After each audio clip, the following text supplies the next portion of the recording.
একটা নাইম রে কল দি দেহি সঞ্জিতারে আবার মার্কেট করে দিছে নাকি। হ্যালো নাইম, কেমন আছিস? মুই ভালো আছি, তুই কেমন আছিস?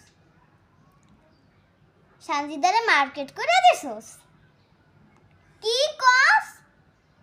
তুই মার্কেট করে দিস না, তুই আর স্বামী লাগোস না, তুই একটা মার্কেট করে দিবি না? আজকেই জানি না, আজকে তুই 20,000 টাকা নিয়ে মার্কেটে যাবি। সোনার ব্রেসলেট, তারপর জুয়েলারি, তারপর মেকআপের যা যা জিনিসপত্র লাগে 5টা বোরখা নিবি, 10টা 3 পিস নিবি, জুতা নিবি 2 জোড়া।